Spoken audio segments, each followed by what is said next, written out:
Okay guys, I want to do a real quick recap for what we talked about last Saturday. So here is the business model canvas with all the 9 squares or boxes that we actually need to work for. Now remember, we worked on this section last week. We stopped at being able to really talk about the true value proposition. I did tell you that these sections here were external, looking at your customer segments, your customer relationships, your channels, your revenue streams. These are all internal, your key partners, your key activities, and your key resources, and then obviously your cost structure. I asked you to identify who these customers were. Who is he or she? You should actually be able to draw a picture about who he or she is. You should be able to draw a picture on that.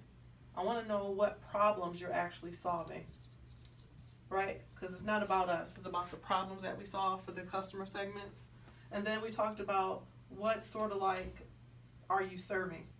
What customers are you serving? What group or what segments? If you could sort of like define them by age, by location, right? If you could figure out sort of what that is, just to drive further, even deeper into the demo section, if you could do that, that would be huge. When we talked about customer relationships, I kind of like want to know, how do you get to those clients? How do you establish the connection? How do you connect? What is the connection? How do you connect? What is that connection? I also need you to tell me how you keep them. How do you keep these clients stuck to you? How do you keep that client base? And then channels, I want to know, how do you get your product or service to market? How do you get the product or service into the marketplace? How do we deliver those products or services? Remember some of the recap that we did last week. But I also sort of need to know how you communicate with them. The communication is key. It'll tie in our marketing strategy, which we'll look at in a few weeks. The revenue streams, I sort of want to know, what are your customers willing to pay? What are they willing to pay? Right? And how do they pay? How do they actually pay you? And I mean for real, cash, EBT, credit, hopefully not bartering, but whatever or however you actually bring them in. And then what we didn't really get to talk about a whole lot was if you could explain your value proposition. What services or products do you actually see meeting customers' needs? How do you explain, because I do this or that? So Jacoby recognized his client base as those who are locals in the street who have to shop somewhere. Chris noticed his based on a certain locale in the city, and because depending on where you're stationed in the city, they have different needs. Mia has a different market because hers are vegan, or at least intrigued enough about what vegan is. Miss Campbell, yours might be a more, let's say, exclusive clientele who are not looking for convenient goods or services. They're looking for someone to come and bring them something specifically. Mr. Lawson, his clientele wants a full Sunday dinner, as I understand it. And Beth, your clients are looking for better than what they currently have access to in the marketplace. And for those of you who are on the outside of the food related space, we could talk about yours too. So Chauncey, your particular clients are looking for affordable, walkable grub, right? So we'll probably see that Thurman and then Chauncey have a walkable grub menu or selection. And we'll know better as we dig further. So I need to know customer needs and how do you exploit meeting those. That's extremely important. Well, because we're videotaping, you can't very well ask me any questions.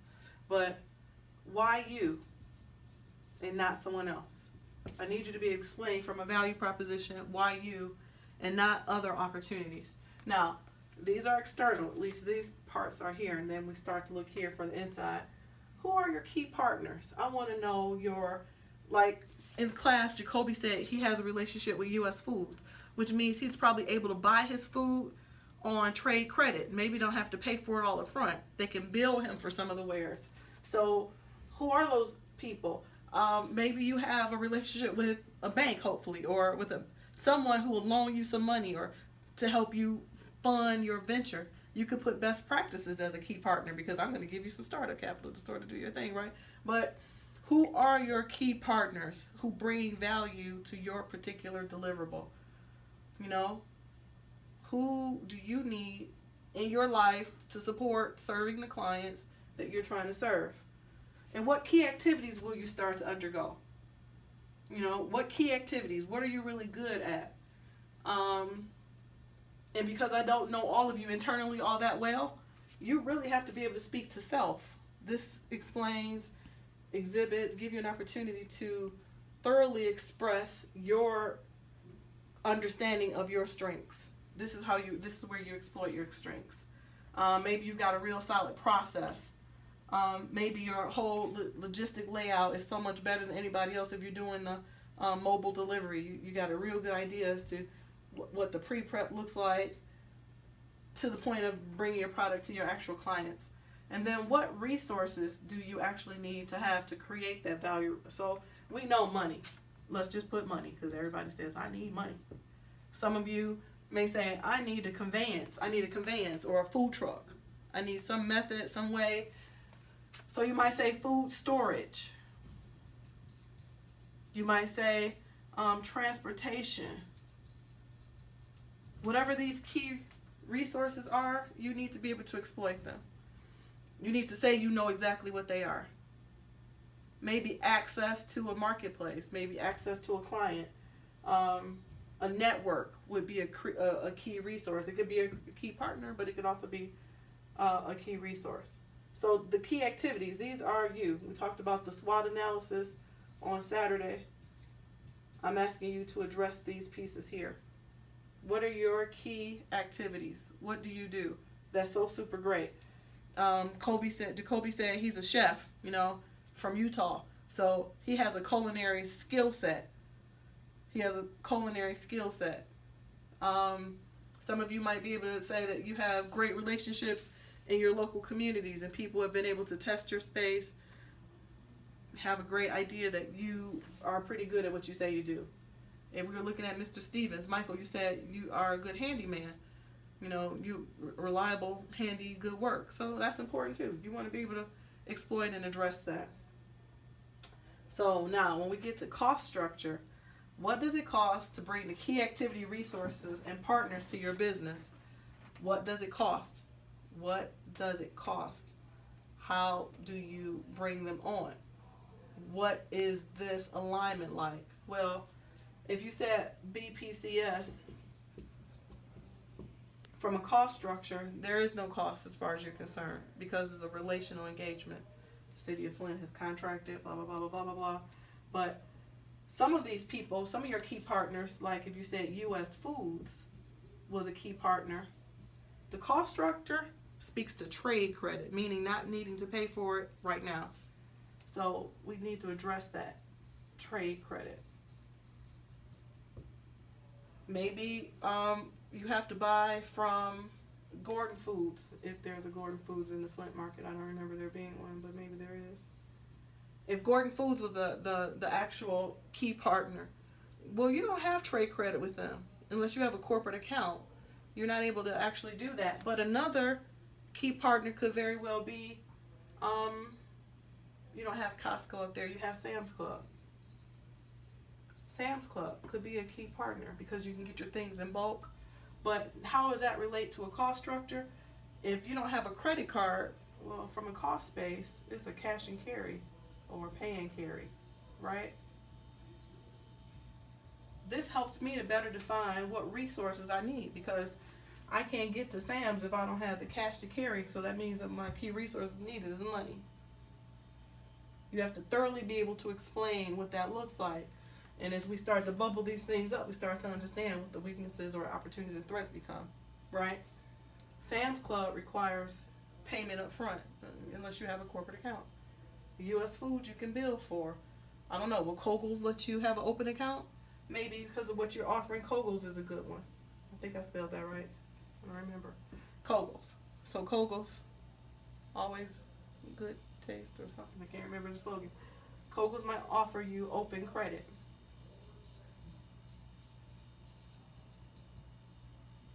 But another key partner is your funding source, which could possibly be the city of Flint, which should be the city of Flint. That particular relationship would allow you an opportunity to create cash flow. Right? So that's important, to be able to draw the lines. Like bing, bing, bing, these all point from one to the other. All right, so beyond just putting together this one sheet, and I told you before, use little sticky notes. So you take those sticky notes and then you carry it. As I indicated for you guys before, you have these sheets actually in your folders. So what type of business do you want to start? You should be able to go directly back to this canvas that we just completed. What type of business do you want to start? For example, an IT business with JavaScript as a key area of expertise, or a travel agency specialized in trips for seniors. So you get to tell about your expertise in this business that you plan to start. How many years of experience do you have? So Jacoby could say, I have a culinary science license, if that's what it's called, culinary trade license. I've been practicing, I'm the head chef of, I've been servicing this particular public for X number of years, providing them gourmet fare. Talisha may say, I prescribe to a different type of clientele. I happen to offer gourmet fare that's more seafood, order or full meal scale, but it tends to actually service those who are teachers, heads of state, da da da da da da. And it might have a relationship that you have with them. You may even bring that in. Any of those things. So what type of business do you want to start? So for me, I say I want to start a consulting business. I want to specialize in strategic plans, government contracting, capacity building. I have a collective 20 years in corporate America, now being able to exploit those skill sets and talents and bringing this business forward under the name of Best Practices Consulting Services. So that explains what type of business you want to actually start.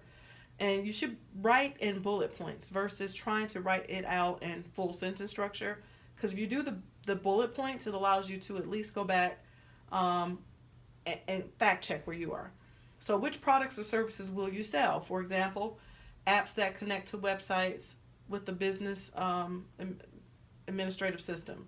Guaranteed tender beefsteaks and ready meals, or trips to historic American destinations with expert tours. These are all just samples of services that you offer. So define what services you offer.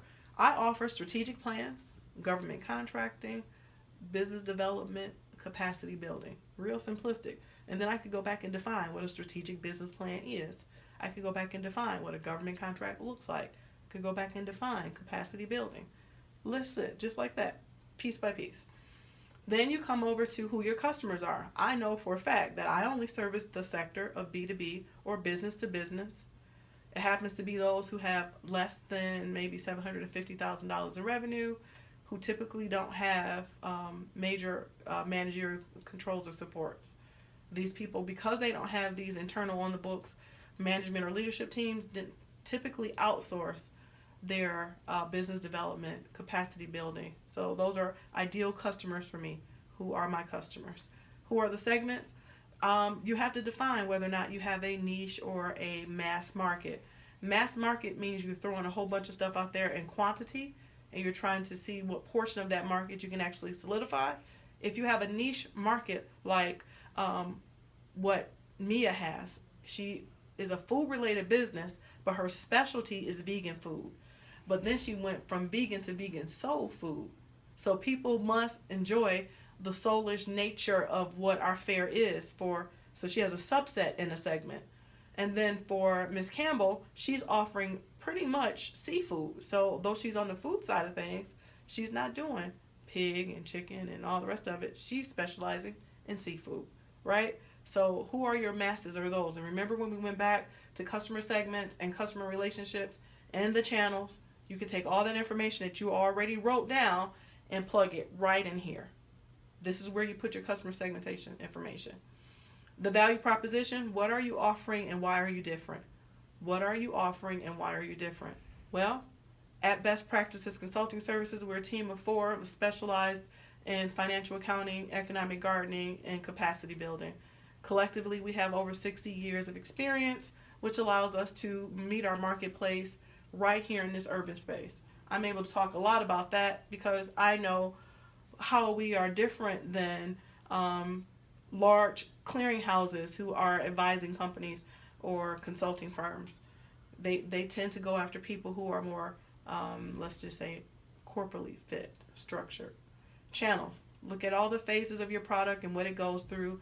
Is everything from awareness and distribution to after sales service. So that means, how do you get your product to your customer? How do they find you, right? And how do you maintain the aftercare relationship? Maybe asking them to thank you on Facebook. Maybe sending them a because you shopped with me, here's a $5 off your next whatever. That's the channel process. Customer relationships. How are you building relationship with customers, and is it working? Because none of you are startups and because you have some traction already, you should be able to exploit your advantage here. Why and how you've been able to work with your particular clients. Which customer needs will you satisfy? Well, we talked about that. This is really an even deeper dive into your value proposition. Okay. How does your concept stand out in relation to your competitors? So that goes back to your SWOT analysis. You can say, for instance, people who have catering businesses or people who do walkable grub or food trucks currently in the marketplace. Maybe they have bland food, or maybe their food is too salty, or maybe, you have to exploit why you're so great. Maybe their food is too costly. Maybe whatever that competitive advantage is, you need to stick it in this spot right here. And then, what are your 3 most important qualities or competencies? What are you so super great at that if all else fails, that at the end of the day, I know for a fact that I can have a really strong business because I'm relying on my strength component. I'm really good at pricing and selecting quality cuts of meat. I really understand how to make a lot with a little. I'm able to maximize an offering because I can put chicken, green beans, and corn on the plate and sell it for a really good fare where most people would pay much more. Whatever your qualities are, I need to know what that is. Maybe you're great at accounting. Maybe you're super great at marketing. Maybe you're super great, again, with your culinary genius. You can really make that food speak to their taste buds. Whatever those qualities are, I need you to be able to put them there, and with a sense of confidence. Now, I indicate that there are 5 areas that are very urgent, and the revenue streams is one. It's just another recap of what we've already put on the board. Look at what you are charging, and if you could be charging more. How are you receiving your payments? Does it ultimately contribute enough to your overall revenue? If we find that you're hardly breaking even, then that's not all bad. But we cannot be in a position where you are not making a profit at all, or it's costing you more money than you bring in. I need you to know what your clients are willing to pay, and then I also need you to be able to talk to me about what you believe they are willing to pay for your particular space in relationship to what they're already paying for someone else. You're not trying to discover that. You need to know that. We talked about what those key resources are, physical, human, financial, intellectual, whatever. Key activities, and then key partnerships. And then the cost structure. Look at fixed and variable costs so that you can see what can be approved on.